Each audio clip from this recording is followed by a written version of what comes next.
മണ്ണിലേക്കാ. Hi hello, ഇന്ന് നമ്മൾ പൊയ്ക്കൊണ്ടിരിക്കുന്നത് വേറെ എങ്ങുമല്ല കേട്ടോ, എതിർക്കാരുടെ അഹങ്കാരമായ കേരളത്തിലെ ഊട്ടി എന്നറിയപ്പെടുന്ന പൊന്മുടിയിലേക്കാണ് കേട്ടോ. പൊന്മുടിയിലോട്ട് പോകുന്ന വഴി തന്നെ കാണാൻ ഭയങ്കര രസം തന്നെയാണ് കേട്ടോ. കാണുമ്പോൾ തന്നെ ഒരു വല്ലാത്തൊരു വൈബ് തന്നെയാണ് ഗൈസ്. ഈ പൂത്തിരിക്കുന്ന മരങ്ങളൊക്കെ കാണുമ്പോൾ വല്ലാത്തൊരു ഫീൽ തന്നെയാണ് കേട്ടോ. നമ്മൾ പൊന്മുടിയിലോട്ട് പൊയ്ക്കൊണ്ടിരിക്കുന്നത് ഓട്ടോയിലാണ് കേട്ടോ. ആദ്യം വിചാരിച്ചത് ബൈക്കിൽ പോകാമെന്നായിരുന്നു, പക്ഷേ കുട്ടികളെ ഇങ്ങോട്ട് റിസ്ക് എടുക്കാൻ വയ്യാത്തതുകൊണ്ടാണ് കേട്ടോ ഓട്ടോ ഓടിച്ച് പോണത്.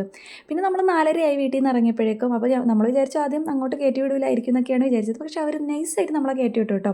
നമ്മൾ അങ്ങോട്ട് പോയപ്പോഴേക്കും വണ്ടിയൊക്കെ തിരിച്ച് ഇങ്ങോട്ട് ഇറങ്ങുന്നുണ്ടായിരുന്നു. 19 എയർപിന്ന് വരെയൊന്നും മഞ്ഞിൻ്റെ പോലും കണ്ടില്ല ഗൈസ്. 19 എയർപിന്ന് കഴിഞ്ഞതിന് ശേഷം എവിടുന്നോ ഇല്ലാത്ത മഞ്ഞായിരുന്നു, ഒരു രക്ഷയുണ്ടായിരുന്നില്ല കേട്ടോ. വല്ലാത്തൊരു വൈബ് തന്നെയായിരുന്നു ഗൈസ്. അത് കാണുമ്പോൾ വല്ലാത്തൊരു എക്സൈറ്റ്മെൻറ്റൊക്കെ ആയിരുന്നു. വണ്ടി മുമ്പിലോട്ട് പോകുന്നതോറും മഞ്ഞുകൊണ്ട് മൂടാൻ തുടങ്ങിയിട്ടോ. കാരണം ഫ്രണ്ടിൽ വരുന്ന വണ്ടികളൊന്നും അങ്ങനെ കാണാൻ പറ്റാണ്ടായി. പക്ഷേ പൊന്മുടി എത്തിയപ്പോഴേക്കും ഇത്ര മഞ്ഞൊന്നും ഉണ്ടായിരുന്നില്ല ഗൈസ്. ഞാൻ വിചാരിച്ചു പണി കിട്ടിയോ എന്ന് വിചാരിച്ചുകൊണ്ടിരുന്നതായിരുന്നു.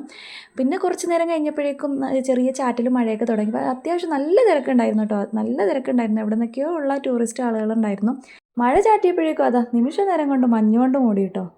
അഹാമാണെങ്കിൽ തണുത്ത് വിറയ്ക്കാൻ തുടങ്ങി കേട്ടോ. അഹാമാരത്ത് ഞാൻ പറഞ്ഞായിരുന്നു ജാക്കറ്റ് എടുക്കുന്നത്, പക്ഷെ അവൾ എടുത്തിട്ടുണ്ടായിരുന്നില്ല. അവൾക്ക് വേണ്ടെന്ന് പറഞ്ഞുകൊണ്ട് അവൾ അത് വീട്ടിൽ തന്നെ വെച്ചിട്ട് വന്നു. പക്ഷേ ഐനൂസ് കൊണ്ടുവന്നതുകൊണ്ട് ഐനൂസിന് ഉപകാരപ്പെട്ടു കേട്ടോ. അപ്പം ഞാൻ വീഡിയോ എടുത്തുകൊണ്ടിരിക്കുമ്പോൾ ബാക്കിൽ നിന്ന് അവർ ഹായ് കാണിക്കണം. ഞാൻ പിന്നീടാണ് അത് ശ്രദ്ധിച്ചത്. ഇത്തിരി നേരം കഴിഞ്ഞപ്പോഴേക്കും ഞാൻ ഈ കായ് അങ്ങ് മൊത്തത്തിൽ നനഞ്ഞു കേട്ടോ. കാരണം ഒരു രക്ഷയില്ലാത്ത മഴയും അതിൻ്റെ അപ്പുറത്തെ മഞ്ഞും കൂടി ആയിരുന്നു കേട്ടോ. അപ്പോൾ ഇത് നമ്മുടെ വീടിൻ്റെ അടുത്തുള്ള ഒരു ചേട്ടനാണ്, KSRTC ബസ് ഓട്ടിക്കുന്നതാണ്. ഐനൂസും അഹുമായി നല്ലോണം തണുത്ത് വിറയ്ക്കാൻ തുടങ്ങി കേട്ടോ. പിന്നെ ഞാൻ അവരെ ഓട്ടോയിലങ്ങ് കയറ്റിയിരുത്തി. പിന്നെ നമ്മൾ മുകളിലോട്ടൊന്നും കയറി പോകാനൊന്നുമില്ല. താഴെ നിന്ന് തന്നെ വീഡിയോ എടുപ്പും കാഴ്ച കണക്കൊക്കെ ആയിരുന്നു. കാരണം കുട്ടികളെ കൊണ്ട് അങ്ങോട്ടൊക്കെ പോകുന്ന റിസ്ക് ആയതുകൊണ്ടാണ്. അപ്പോൾ ഇത് നമ്മളെ വിതിരയിലുള്ള ഷാനുക്കാക്കാരുടെ കൂട്ടുകാരാണ്. അവർ ടെമ്പോയിൽ ഓട്ടാവുന്നതായിരുന്നു കേട്ടോ.